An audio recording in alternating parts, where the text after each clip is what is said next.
우리 할렐루야 샬롬하고 인사합니다. 할렐루야 샬롬 샬롬 샬롬 샬롬 샬롬 샬롬. 하나님 사랑합니다. 여러분 주 안에서 사랑합니다. 오늘 우리 39장 말씀 그래도 쭉 따라가니까 성경을 다 읽으니까 이해는 좀 되시죠? 이스라엘의 왕조 시작은 어디부터예요? 사울 때부터죠? 사울 왕 때부터. BC 1030년부터 시작된 왕조는 다윗 왕과 솔로몬 왕조를 이루다가 솔로몬 왕이 죽은 후에 BC 931년에 북이스라엘과 남유다로 나눠줍니다. 그러니까 솔로몬까지는 하나님이 그냥 꼴을 보셨어요. 왜냐하면 다윗에게 하나님이 약속을 하셨거든요. 그래서 솔로몬까지는 지켜주셨죠. 솔로몬에게도 축복하시고, 네가 아주 나한테 그 지혜를 구하는 마음, 내가 부와 영광도 주시리라. 그렇게 말씀을 하시고 약속을 하셨기 때문에 솔로몬 왕이 나중에 아주 변심을 해가지고 우상 숭배하고 아내들이 많아가지고 이방신들 섬기고 사당 짓고 아주 엉망진창으로 지냈는데도 꼴을 보시다가 네 때는 안 그러고 네 자식 때 네가 계속 그거 안 고치면 그러리라 했는데 르호보암과 여로보암으로 나뉘어서 남과 북이 우리나라 꼭 남북 나뉜 것처럼 그 나라도 남과 북이 나눠지는 그러한 역사가 일어납니다. 그리고 이제 또 북이스라엘 멸망하고 그리고 남유다가 멸망을 하죠. 북이스라엘은 거기에 대한 심판의 그 예언을 계속해서 예레미야가 울며 하는데도 안 들었다라는 얘기들이 지금 계속 주일마다 이어지고 있습니다. 북이스라엘은 BC 722년에 아수르에 의해서 멸망당할 것이다 했는데 그대로 멸망을 당했어요. 그 시대에는 다들 안 믿었지만 지금 우리는 그렇게 이루어졌지 다 아시죠. 그렇게 멸망하고 남유다는 BC 586년 722년에서 586이면은 뭐 몇 년 차이 안 되죠. 10년 전 만에 다시 남유다도 멸망을 하죠. BC 1030년에 시작된 왕조는 444년 만에 남과 북이 완전히 무너져서 바벨론의 속국이 돼버립니다. 그렇게 말씀을 믿지 못하느냐. 지난주에 우리 말씀 제목이 너희는 믿지 못하느냐였어요. 근데 오늘은 뭐라고 말씀하고 계세요? 내가 나를 그래도 믿었기 때문에 너를 그래도 살려두리라. 그 소망이 그래도 선포가 되고 있습니다. 하나님은 저와 여러분을 자식이 이뻐서만 내 자식이에요. 잘해서만 아니면 나한테 잘하고 아니면 똑똑하고 잘생겨서 내 자식이 아니잖아요. 정말 못생기고 하루에도 몇 번씩 속에서 그냥 이렇게 덩어리가 올라왔다 내려갔다 그냥 군밤을 줘도 12번을 더 주고 싶고 내쫓아도 12번 쫓아버리고 싶어요. 어제도 오후 3시까지 잠을 잤는데 저기서 방망이가 올라왔다 내려왔다 아직 네가 이기나 내가 이기나 어디 언제까지나 자나보자 하다가 제가 졌어요. 오후 3시 30분이 넘다 보니까 얘가 3시 수영이라도 가야 할 텐데 가서 씻기라도 해야 될 텐데 제가 언제까지 잘 건가 싶어가지고 내가 졌죠. 또 어떻게 보면 사람일 거예요. 가서 좀 운동하고 오게 해야 되고 일으켜야 되고 하니까 결국은 갔다가 다 다쳐버려가지고 인원이 가득 차가지고 수영 못한다고 그래서 4시가 넘어가지고 결국은 집에 가서 목욕만 하고 왔습니다. 그냥 속에서 올라오죠. 얼굴 쳐다보고 싶지도 쳐다보지도 않았어요. 쳐다보지도 않고 그냥 퍼댔죠. 집으로 가라고. 너 여기 있을 자격 없다고. 그랬더니 이제 그건 또 안 되겠으니까 와가지고 잘못했고 어쩌고 또 어쩌겠습니까? 할 수 없죠. 오늘 본문의 남유다의 마지막 날 하나님 마음이 이런 마음 아닐까. 제가요 제 아들을 보면서 요즘에 훈련을 받고 있어요. 잘 참는 견디는 훈련. 저도 잘 삐지거든요. 말도 하기 싫고 쳐다도 보기 싫고 해주고 싶지도 않고 한데도 또 할 수 없이 또 돌이키고 하는 마음이 이 이스라엘을 바라보시는 하나님의 마음은 아닐까. 저는 그렇게 생각을 합니다. 남유다의 마지막 날에 언급되는 부분이 오늘 본문이죠.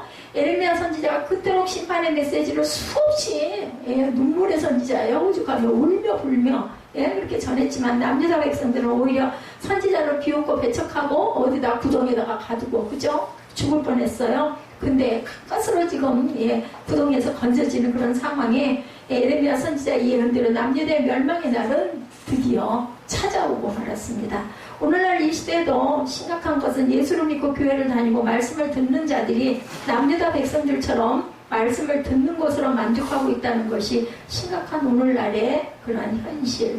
그냥 듣는 것도 감사해요. 어떻게 보면 안 듣고 안 다니는 사람도 있는데 거기다 대면 듣기라도 하니 뭐가 있어요? 언젠가 기회가 있지 않을까. 마지막 대선에 언젠가는 어떤 계기를 통해서 하나님은 다 아시고 계신데 저와 여러분은 모르죠. 제가 오늘 일부 때도 설교를 했지만 제가 이렇게 되리라고 누가 생각을 했겠어요? 아니 걸어다니고 당연한 거잖아요. 그죠? 그냥 가기 싫어 안 가고 싶어 했는데 이제 가고 싶어도 못 가는 상황이 될 줄 누가 알았겠느냐고요.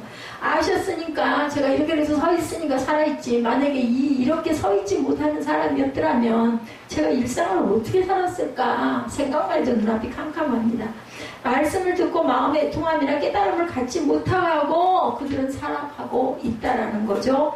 아무리 두 날 가진 검 같은 말씀이 선포되어도 강팍해진 마음바닥에는 그 칼이 꽂히지를 않아요. 말씀의 칼이 찌르고 쪼개기까지 남유다 시대처럼 어렵다는 것이 이 시대의 스폼 오늘날 하나님의 말씀은 반드시 이루어짐에도 불구하고 믿지 못하고 산다는 것은 하나님에 대한 불신앙인데 마태복음 5장 18절입니다. 이제부터는 주보를 보시면 말씀이 나와 있을 겁니다. 천지가 없어지기 전에는 율법의 1.1획도 결코 없어지지 아니하고 다 이루리라. 제가 그 좁은 공간에다가 되도록이면 빠지지 않고 넣느라고 아주 그 부족한 그 실력에 엄청 그거를 축약을 하고 줄이고 간격을 맞추느라고 맞춥니다. 부족하면 이제 나중에는 장절만 쓰기도 하죠. 오늘 본문에 남유다가 멸망하는 그날의 대표적인 세 사람의 모습이 기록되어 있는데 시드기야 왕과 예레미야 선지자와 에벤멜렉이라는 사람, 지난주에도 에벤멜렉이라는 사람에 대해서 제가 말씀을 드린 것 같은데요. 이 세 사람의 모습은 말씀을 믿지 아니한 자와 말씀에 순종한 자의 모습이기 때문에 이 세 사람이 언급이 됩니다. 말씀에 순종치 아니한 자의 끝과 순종한 자의 끝이 어떻게 끝나는지 하나님 말씀을 들었다면 순종하고 살아가고 그렇게 해서 은혜를 받는 저와 여러분들이 되셔야 할 줄로 믿습니다. 첫 번째 예루살렘의 함락에 대해서 나오죠. 솔로몬 왕이 세운 예루살렘 성전은 BC 965년부터 7년 동안 지은 성전이죠. BC 958년에 완공된 이 성전이 이제 372년 만에 완전히 불 속에 불타서 사라져버립니다. 그때를 성경은 분명하게 기록하고 있는데 시드기야 왕 11년 4월 9일이다 이렇게 기록되어 있어요.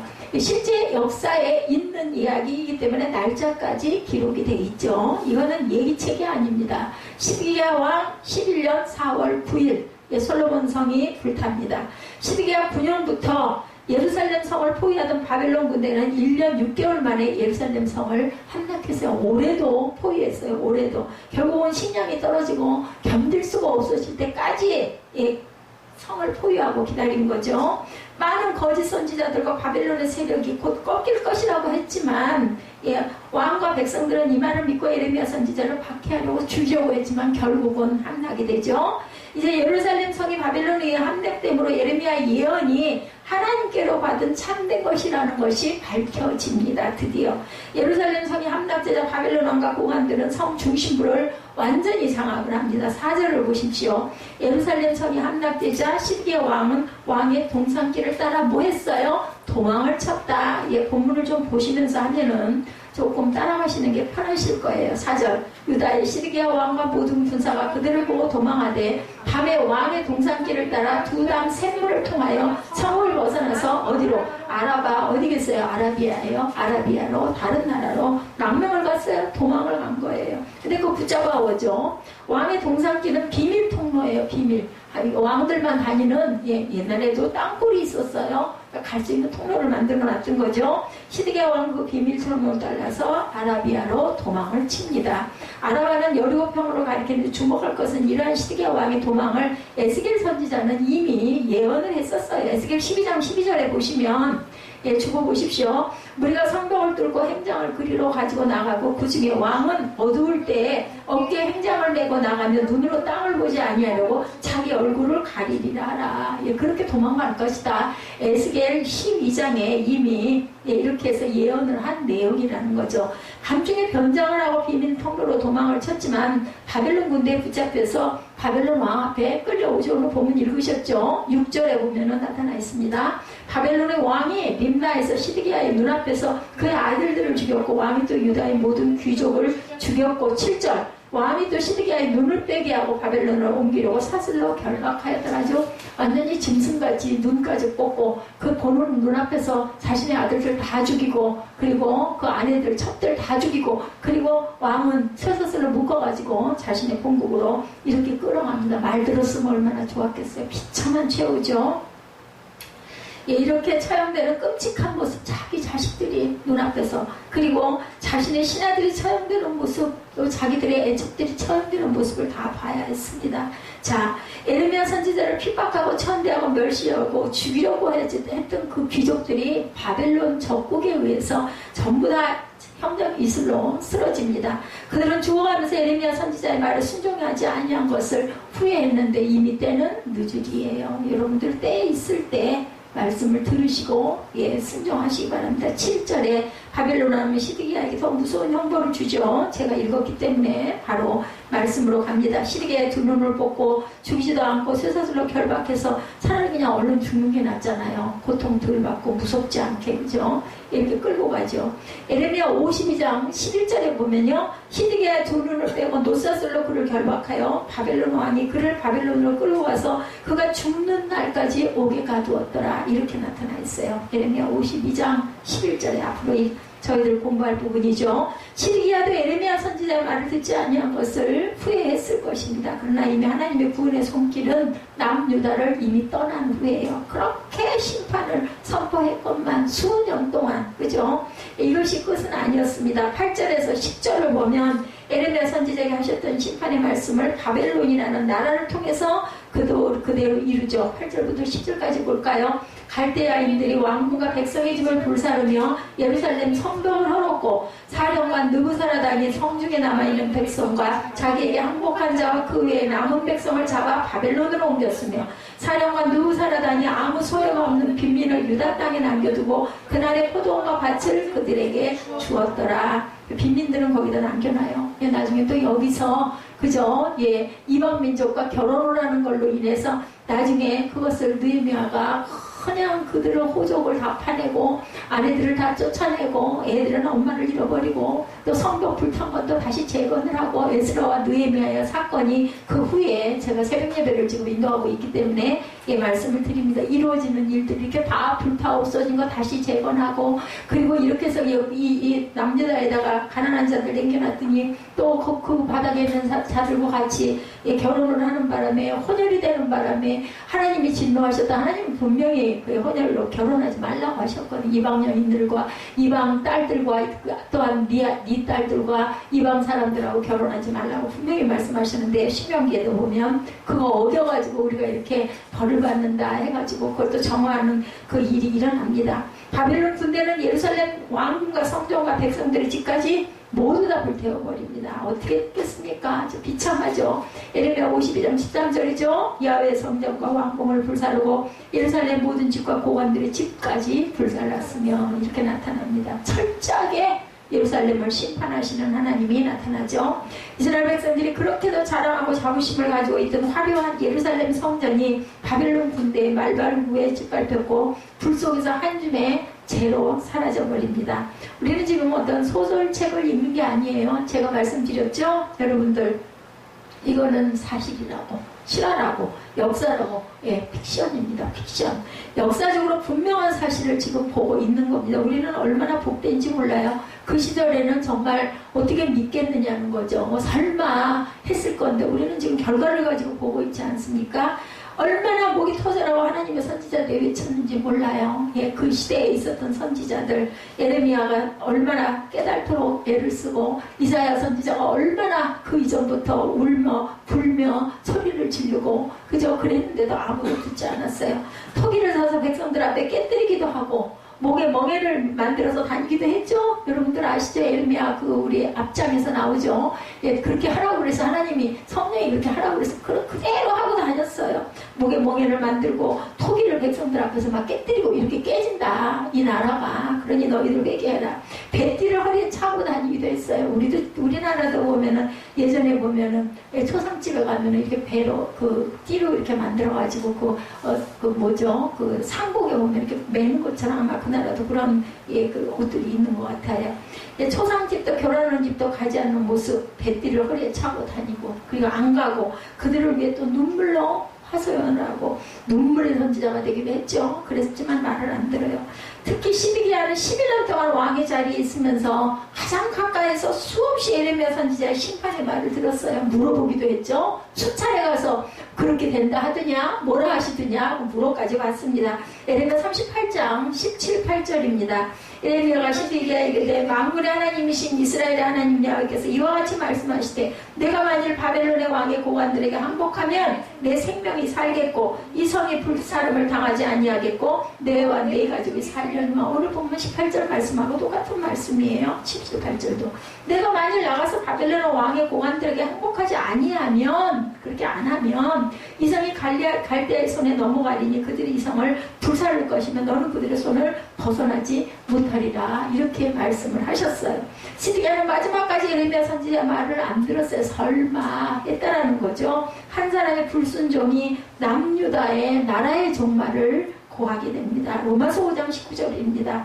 한 사람이 순종하지 아니함으로 많은 사람이 죄인 된 것 같이 한 사람이 순종하심으로 많은 사람이 의인이 되니라. 누구예요? 예수 그리스도의 십자가에 못 박히심으로 인하여 저와 여러분이 의인이라 칭함을 받고 구원을 받았어요. 그 구원의 역사는 뭐예요? 영생입니다. 그래서 기독교는 구원과 부활입니다. 두 가지예요. 어디에서? 십자가에서.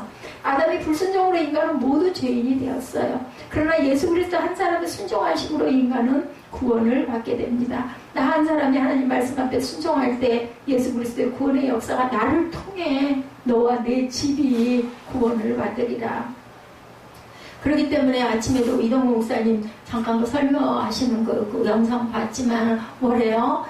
통해서 뭐 4분의 8춘이라도 4춘이라도 누구라도 하나 네가 구원받으면 그렇게 해서 네 가족들이 살리라. 그러니까 먼저 그렇게 구원을 받고 은혜를 받은 사람은 특히 누구보다도 전가로 바깥으로 뛰내고 나가는 것도 중요하지만 내 가족을 구원할 사명이 여러분들에게 저에게 있는 겁니다. 저도 요즘에 그래서 항상 민성인의 가족 위해서 제가 기도합니다. 한 가정이 남은 것 같아요. 어찌됐든 간에 그죠? 제 자녀들이 다 그래도 예수를 얼마나 깊이 하나님이 어이구 잘했다라고 하실지 어떨지는 모르지만 그래도 기독교를 믿고 하나님을 믿고 있는데 민성이네 집만 제일 마음에 걸려요. 이렇게 그때 제가 삐끗했었을 때에 민성이를 낳았기 때문에 얘가 지금도 구원을 못 받고 있는 게 아닌가. 내가 있으면서 영향을 미쳐서 걔를 완전하게 구원을 했어야 되는데 제가 그 빛이 마음에 항상 있습니다. 가기 전까지 꼭 구원을 받아야 할 텐데 지금 제가 할 수 있는 건 기도밖에 없죠.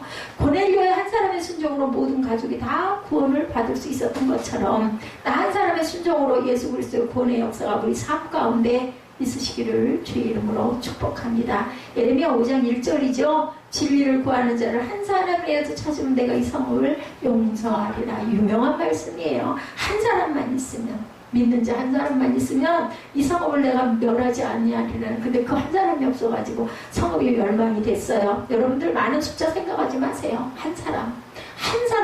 저는 요즘에 그럽니다. 그냥 한 사람만 온전하게 세워놓으면 어떻게 보면 하나님이 용서해 주시지 않을까 이런 생각을 합니다.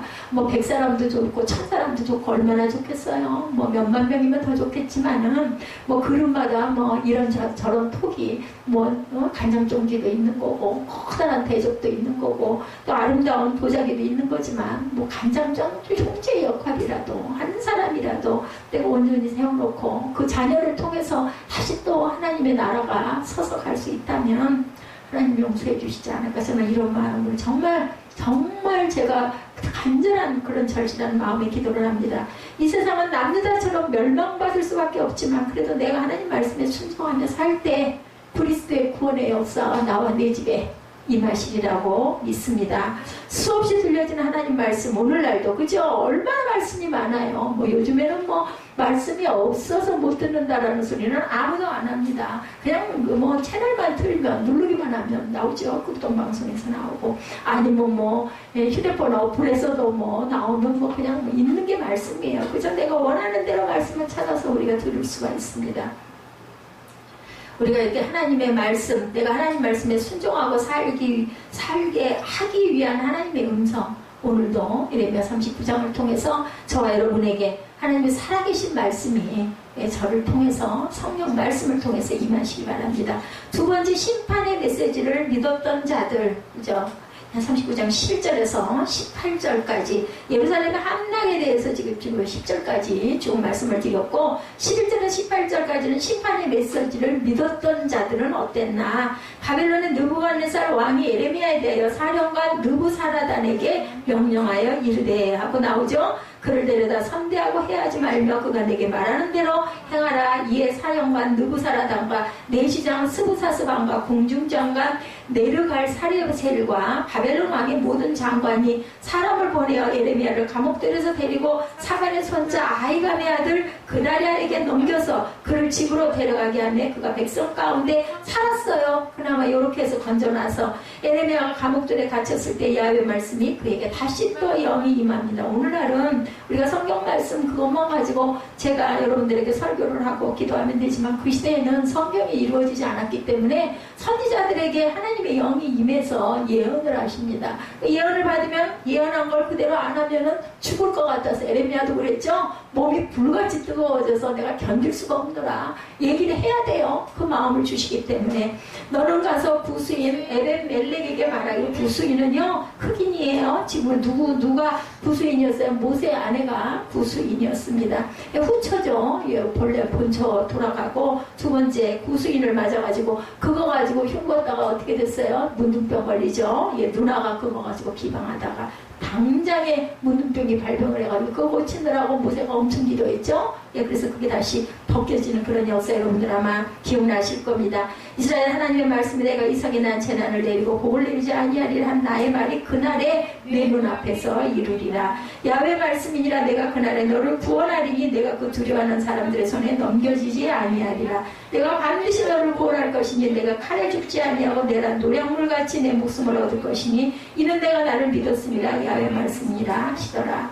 어떻게 해야 믿었을 때, 제가 그래서 오늘 제목을 그렇게 했어요. 너는 내가 나를 믿었습니다. 믿음같이 중요한 것은 없습니다. 여러분들 믿으십니까? 아멘. 네, 그렇게 믿을 때 내가 너를 목숨을 구해주리라고 말씀합니다. 거짓이 난무하고 거짓된 세력들이 득세한 시대 속에서 하나님 말씀을 믿고 선포한다는 것 정말 쉽지 않습니다. 아무리 말씀이 많아도 내 마음에 믿음이 들어오질 않으면 안 되고 그건 또 사람이 힘으로 하는 건 아니에요. 근데 일단은 그릇이 닦여 있어야 되는 게 중요합니다. 여러분들 예배하기 위한 마음가짐이 중요하다. 그래야 그릇에 뭐가 들어갈 거 아니냐는 거. 더러운 거 그릇 갖고 여러분들 반찬 안 담으시잖아요. 일단은 닦아놔야 된다. 그러기 위해서 여러분들 찬양과 경배하시고 기도하시고 그런 거예요. 본문에 하나님이 심판의 말씀을 믿었던 대표적인 세 사람 아까도 말씀드렸죠. 첫 번째 심판의 말씀을 믿었던 사람 누구요? 선지자 에레미야. 그죠? 하나님께 직접 말씀을 받은 에레미야였지만 얼마나 많은 갈등을 했겠어요. 이 말씀을 내가 과연 선포해서 내가 살 수 있을까? 나는 죽지 않을까? 이런 마음이 안 들었겠어요. 사람인데, 에레미야도 사람인데. 이런 갈등 본인이 가장 컸을 거라는 얘기인 거죠. 내가 다시는 예레미야 20장 9절입니다. 내가 다시는 야훼를 선포하지 아니하며 그의 이름으로 말하지 아니하리라 하며 나의 마음 뭐라고요? 불붙는 것 같아서 제가 아까 말씀드렸죠. 골수에 사무치니 답답하여 견딜 수가 없나이다. 맞아요. 불붙는 것 같아요. 저도 어떤 하나님의 그 마음의 감동이 말씀을 제가 잘 드려야 됩니다. 영상이기 때문에 잘못했다가는 또 이상하게 생각하는 사람들이 있을 수가 있기 때문에 또 이단 소리 나면 어떻게 해요? 큰일이죠. 저는 괜찮지만 우리 교회가 그러면 안 되니까 내 마음에 감동이 있을 때 있어요. 그러면요 그걸 그냥 어떻게 얼른 안 하면 내가 죽을 것 같은 마음이 들 때가 있다는 거죠. 제가 요즘에 이 힘 없는 이 가운데도, 예, 이렇게 성전 여러분들 조금 변화 안 보이세요? 꽃들도 다 지금 새흙에다 새 단장을 하고 나무도 심어지고 다 이렇게 단장을 하고 버릴 건 버리고 화분도 전부 다 분갈이를 했어요. 그래가지고 정돈을 하고 너무 눈에 띄게 지저분한 거는 그냥 혼자 엎드려가지고 기어다니면서라도 바깥으로 끌어내고, 그러고 나니까 누워서 이렇게 보면 어떻게 이렇게 그 나무들이 예쁘고 창문을 열어놓고 거기다가 창문 틀에다가 화분, 파란 화분, 뭐 꽃도 다 떨어져가지고 없지만 파란 화분 2개라도 요거 달랑 여기다 창을 열어놓고 올려놓고 나무가 그 앞에 있고 누워서 이렇게 보면 얼마나 이쁜지 모르겠어요. 제가 왜 이걸 옛날부터 알았더니 얼마나 좋을까요? 뭐하고 살았을까요? 저는 뭐가 이렇게 바빴을까요? 자, 두 번째 갈등은 모든 사람의 비웃음이었다라는 거예요. 20장 9절에 다시는 야훼를 선포하지 않아. 내가 그러리라고 하고는 마음이 불붙는 것 같아. 저도 그래요. 우리 에스더 전도사 그러죠. 저보고 아이고 좀 있을 때 하지. 근데 어제도 냉장고를 치우느라고 아주 2시간을 안에서 조금 하다 보니까 뭘 넣어야 되는데 항상 자리가 비좁으니까 하다 보니까 그냥 다 드러내고 또 거기 뒤에가 얼음이 막 가득 얼어가지고 이게 공간이 더 밀어야 되는데 안 되잖아요. 그걸 칼로 깨내다가 나중에는 안 돼가고 뜨거운 물을 들어보니 바닥으로 물은 다 쏟아지고 그것도 찝어내고 하여튼 어저께 2시간 이상을 그러고 났더니 아들이 왔더라고요. 그러고는 그 박스 다 치우고 뭐 사면은 그거 뭐가 많잖아요. 그거 정리하는 게 엄청 힘들어요. 그리고 다 치워나니까 제 있을 때 좀 했으면 조금 제가 나았을 텐데 그건 못 견뎌요. 그냥 하는 거죠. 그러니까 몸이 힘든 거죠. 두 번째 갈등은 모든 사람 비웃음. 예. 에레미야가 그렇게 모진 곤욕을 당하고 감옥에 갇히고 얻어맞고 죽인다고 하고 하는데도 이런 걸 선포하니 옆에서 아마 보면 안 믿는 사람들이 볼 때는 아이고 미쳤지 뭘 그 짓을 그렇게 극성을 부리고 하냐고. 저도 가족들에게 그런 얘기 들을 때 있죠. 아니 그렇게 길을 써 그냥 적당히 대감 좀 하지 몸도 그래가지고 근데 안 되는 거죠. 제 힘이 아니에요. 그거는 아니 뭐 그거 안 하면 뭐 누가 뭐라 그래요. 저보고 뭐라 그럴 사람 아무도 없거든요. 그냥 냅둬도 되고. 근데 안 되는 거죠. 해야 되겠다 싶으면 그런데 이것도 생명이다. 제가 느낀 건 그래요. 이것도 생명이지. 이것도 못하면은 내가 뭐 죽은 사람이지. 이런 마음이 듭니다. 이런 활동 속에서 에레미야 선지자는 자신의 태어남까지 탄식을 합니다. 에레미야 20장 14절이죠. 내 생일이 저주를 받았다면 나의 어머니가 나를 낳은 날이 복이 없었더라. 무슨 말이에요? 안 태어났으면 엄마가 나를 낳다가 내가 죽었으면 이 얘기 한마디로 얘기해서 내가 안 태어났으면 예, 사산을 했든지 낳다가 난산을 해가지고 예, 내 생일이 없었으면 나 없었으면 얼마나 죽겠으면 이렇게 고백을 했겠어요. 누구도 그래서 욕도 그랬죠. 내가 태어난 일을 내가 저주하면 얼마나 아프고 가려웠으면 그 얘기 하더라고요. 예, 누군가가 이렇게 가렵고 따갑고 이런 게 욥이 그랬을까. 그때 무슨 병인지 몰랐겠지만 얼마나 아팠으면 모르겠나. 그런 갈등 속에서 에레미야는 하나님의 심판의 메시지를 안전할 수가 없었어요. 그럼에도 불구하고 그것이 그 사람의 사명, 에레미야의 사명. 누가 뭐 잘한다고 칭찬하고 아니면 떡을 주고 상을 주는 게 아니에요. 안 보여요, 하나님은. 그런데도 에레미야는 미친 사람처럼 선포를 하는 거죠. 그리고 또 얻어맞고, 그리고 또 옥에 갇히고, 그리고 또 구덩이에 빠지고, 그죠? 먹을 것도 안 주고, 이렇습니다. 항상 목회를 하면서 저도 그런 갈등이 얼마나 많은지 몰라요. 뭐 여러분들 뭐 길게 얘기 안 해도 아마 아실 거예요. 예, 엎드리면 신학교 2학년 때 보여주시던 말씀, 감동.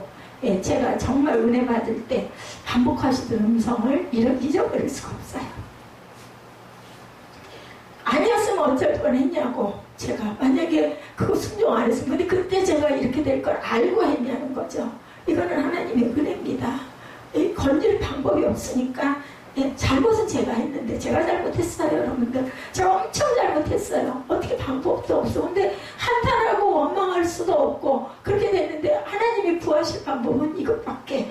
제가 그래서 오전 예배에도 그랬어요. 제가 만든 예배를 드리면서 왜 나는 내가 만들 때는 이 설교문을 만들 때는 별로 모르고 열심히 얼렁얼렁해서 하는데 여러분들에게 말씀을 전하면서 왜 나는 이렇게 감동을 받고 은혜를 받고 눈물이 나는지 모르겠다고. 그랬더니 우리 에스더 전사가 원래가 설교하는 사람이 90% 듣는 사람이 10%래요. 예, 그렇게 얘기를 하더라고요. 저도 들은 기억이 납니다. 사람이 할 수 있는 일은 여러분들 한계가 있어요. 제가 아들이 아직 잘 모르겠다고 잘 못 믿겠다고 그런 얘기를 할 때마다 제가 그 얘기를 합니다. 네가 할 수 있는 일은 한계가 있어. 근데 네가 최선을 다했는데 나머지 부분이 어떻게 될지 모를 때 그때 기도하는 거야. 제가 그 기도를 얘기할 때 그렇게 얘기를 합니다.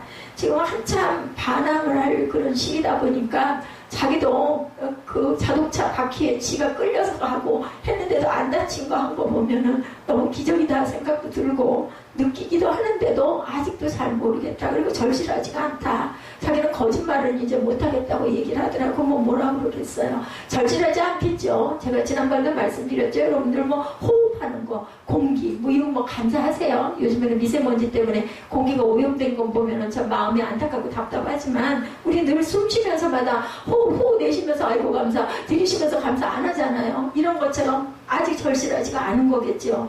에레미야 선지자가 이런 갈등 속에서 하나님의 심판의 메시지를 전할 수 있었던 것은 반드시 그 말씀대로 이루어진다는 확신. 왜냐하면요, 체험한 사람은 알아요. 체험한 사람은 내가 그런 마음이 왔더니 진짜 그렇게 됐네. 이걸 안단 말이죠. 그러니까 또 어떤 마음이 오면 이거 어떡해.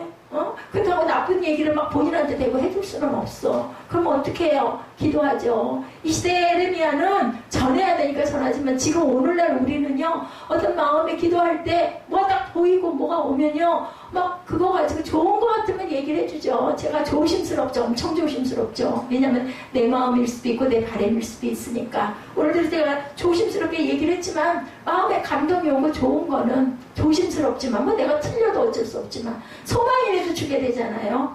거짓말은 아니니까. 저는 그냥 그렇게 전합니다. 나의 말이 그날에 내 눈앞에서 이루리라. 이렇게 말씀하죠. 에레미야 눈앞에서 모든 일이 이루어집니다.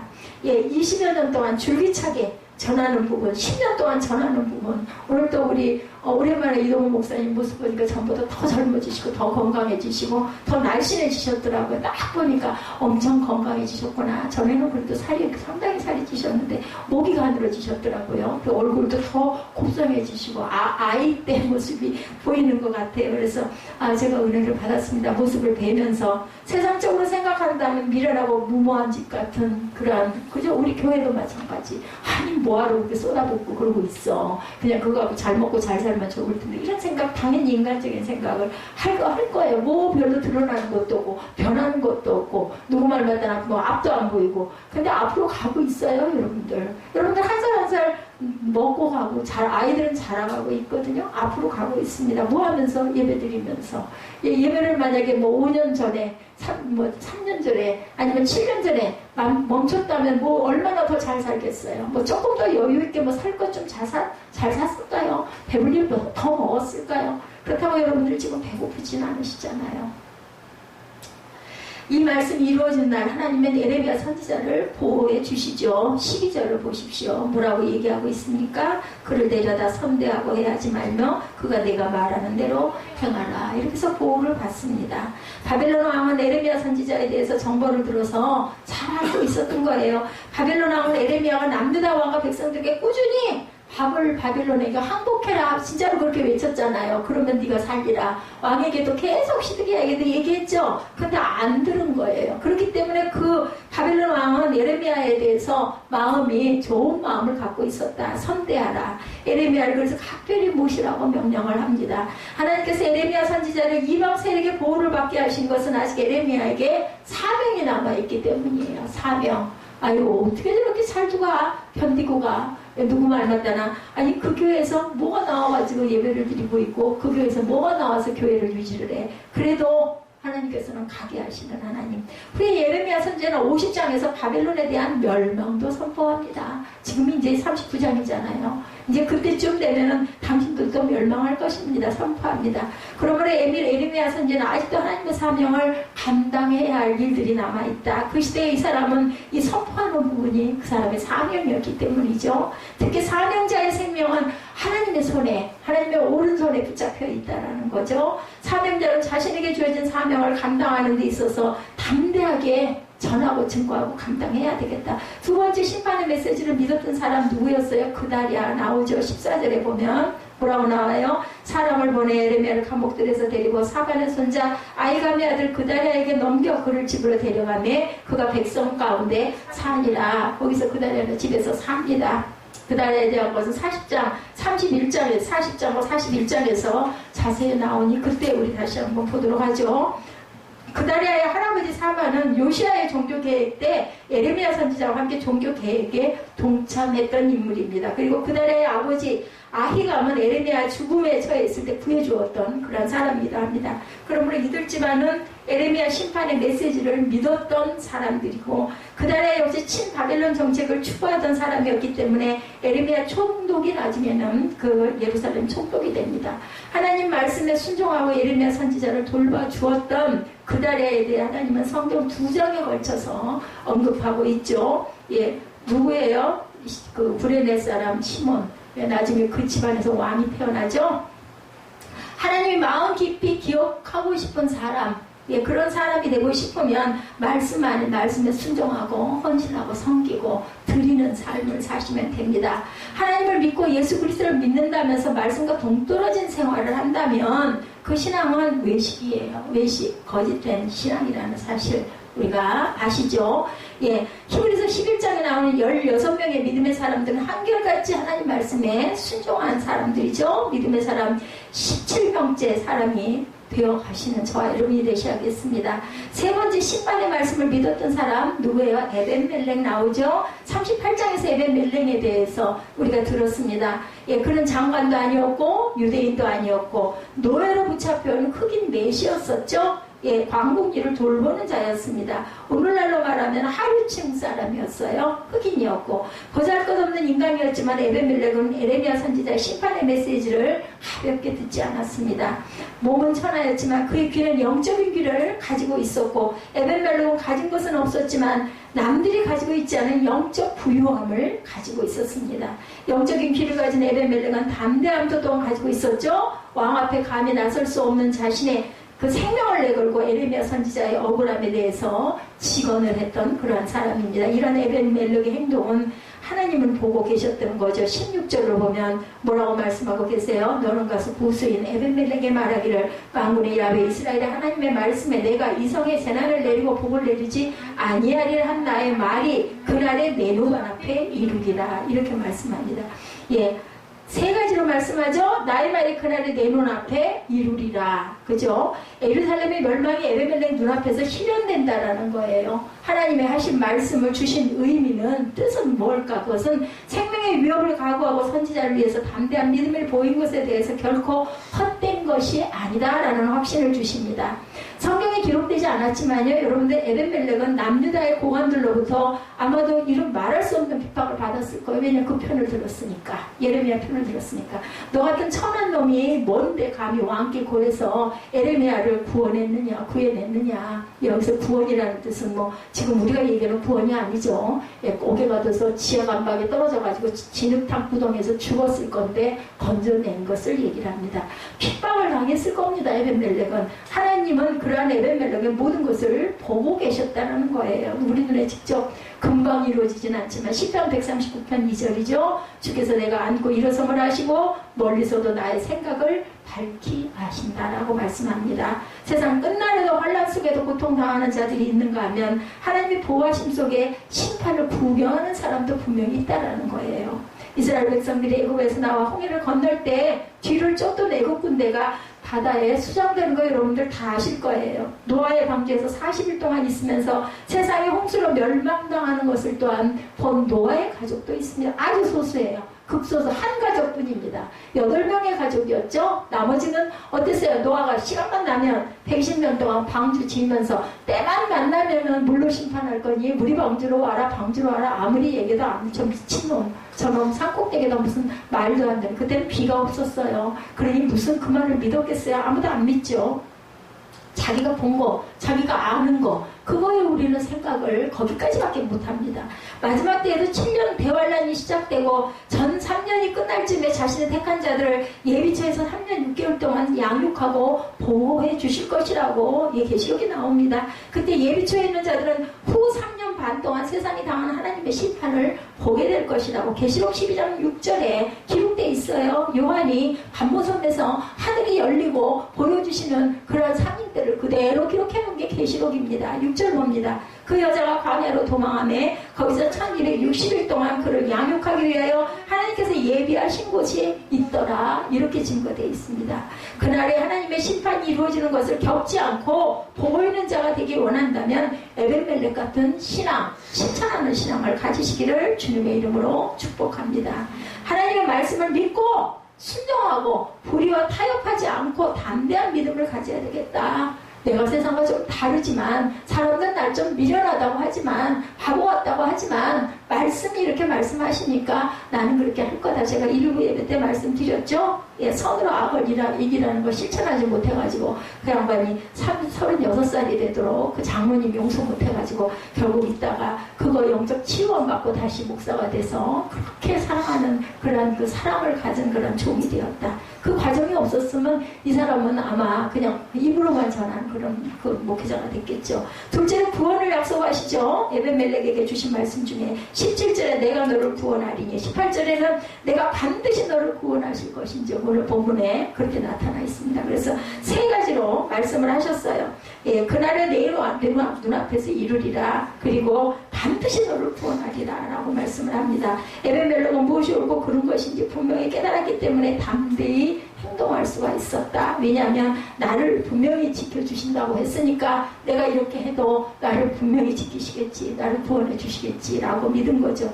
모든 행동에는 하나님이 진실되게 믿는 믿음이 있었죠. 에벤멜렉처럼 하나님이 인정하는 믿음을 가지시기를 바랍니다. 사람을 기쁘게 하는 믿음이 아니라 하나님을 기쁘시게 하는 믿음. 교회 헌금 여러분 지난번에 제가 저희 10주년 기념 예배 때 깜짝 놀랐어요. 뭐 헌금이 들어왔는데 헌금의 액수가 너무 많아가지고 이거 뭐 잘못 보낸 게 아니고 11조가 들어온 게 아닌가 하고 놀랐어요. 그랬더니 10주년인데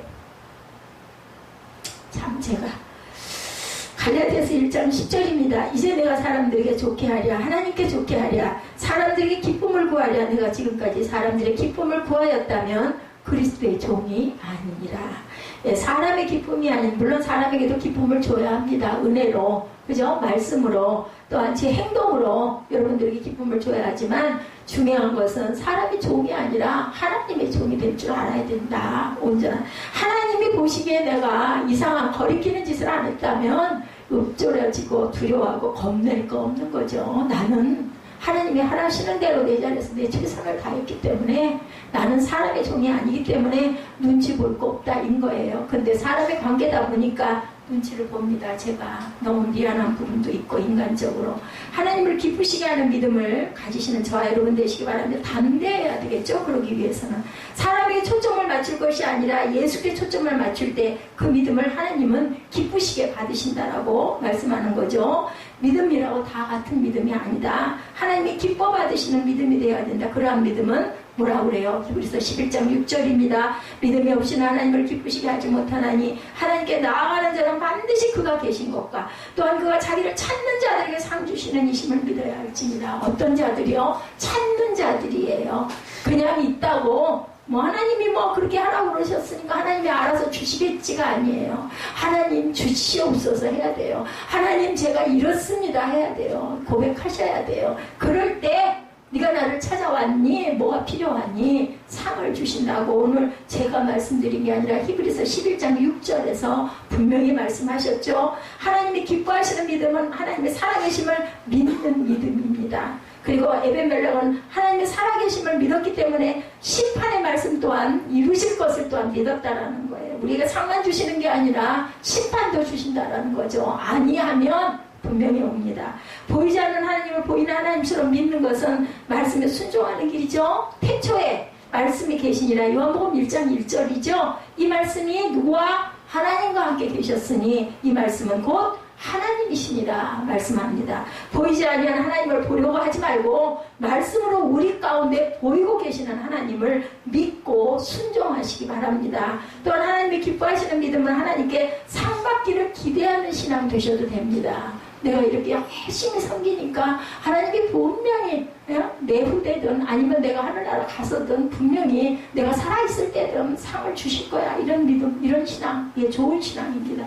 우리가 땅에서 오직 예수를 위해 사는 모든 일은 하나님 나라에서 받을 상급과 연결된다는 거 절대로 믿지 마시고 그것을 믿고 가시기 바랍니다. 이 땅에서 상을 받을 수 있지만 진정한 상급은 뭐 땅에서 얼마나 잘 살고 얼마나 오래 살겠어요. 그죠? 영원한 영생의 시간들이 있는데요. 영원한 생명이 영생입니다. 계시록 2장 10절입니다. 내가 죽도록 충성하라. 그러면 내가 생명의 멸류관을 내게 주리라. 아니 생명을 주신다는데 나 어차피 언젠가 죽잖아. 그래 애기들도 알아요. 내가 언젠가 죽는다는 거 아이들도. 계시록 22장 12절에 보라 내가 속히 오리니 내가 줄 상이 내게 있어 각 사람에게 그가 행한 대로 갚아주리라 말씀합니다. 행한 대로 갚아주리라. 성경에서 좋아하는 말씀 가운데 야훼 보시기에 이런 말씀이 있어요. 야훼 보시기라는 말씀이요 구약에 77번 신약에는 단 한 번 기록되어 있습니다. 하나님 보시기에 나의 믿음은 어떤 믿음인지 여러분들 생각해 보시기 바랍니다. 사람 보기가 아니라 하나님 보시기에 아름다운 믿음을 가지시기를 주님의 이름으로 축복합니다. 예레미야는 20세의 약관의 나이에 사명을 받았어요. 남유다의 5대 왕을 거치면서 40년 동안 선지자 활동을 했습니다. 뭐 했겠어요? 선포하는 일을 해서 하나님께 말씀을 받으면 그걸 안 하면 못 참겠어. 마음이 뭐 어떤 것 같다고요? 불 붙는 것 같아가지고 그러고 얻어맞고 갇히고 아주 가진 고난을 받으면서도 선포를 합니다. 예레미야 선지자의 사명은 이러한 사명. 그러면서도 그에게는 소망이 있었어요. 그 소망은 남유다 백성들이 하나님께 회개만 하면 심판을 안 받을 수 있다는 그런 소망. 그것만 하면 좋겠는데 목이 터져라고 눈물로 40년을 호소를 했지만 끓게 호소했음에도 불구하고 심판의 메시지는 안 듣고 누구 말? 거짓 선지자들 말. 절대로 그럴 리가 없어요. 절대로 바벨론이 우리를 침략해서 우리나라가 망하지 않는다. 이런 얘기들 많이 했죠. 거짓 선지자들이. 이제 남유다의 불순종의 끝날을 보게 된 에레미야 선지자의 마음은 너무도 괴로웠을 거예요. 왜냐하면 나라를 잃어버렸는데 좋았겠어요? 뭐 바벨론 왕이 아무리 잘해주라고 자기를 선대한들 마음이 좋았겠어요? 내 나라는 망했는데. 우리나라하고도 너무나 닮았죠. 그 일본에 속국 36년을 하면서 얼마나 그 서름과 고통을 많이 받아서 이름도 제대로 자기 이름 쓰지 못하고 말도 그 시절에 국민학교죠. 학교 가면은 절대 일본말 안 하면 안 되고 절대 태극기를 흔들어서도 안 되고 이 고통을 36년이나 받다가 해방이 돼서 그거 광복 외치고 대한민국 만세하다가 또 너무 급히 나와가지고 죽은 사람들도 엄청 많았다고 그래요. 우리는 그걸 못 느끼지만 그렇죠.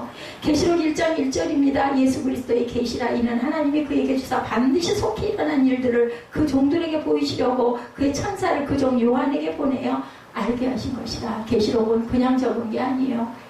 사도 요한이 반모성에 있을 때 무릎으로 기도할 때 환상에게 보이시는 하나님의 나라, 마지막의 나라의 것을 계시록에 기록하죠. 계시록 1장 19절이죠. 그러므로 내가 본 것과 지금 있는 일과 장차 될 일을 기록하라. 그대로 했겠죠. 요한은. 계시록은 반드시 속히 될 일이다. 근데 왜 여지껏 안 되고 있어?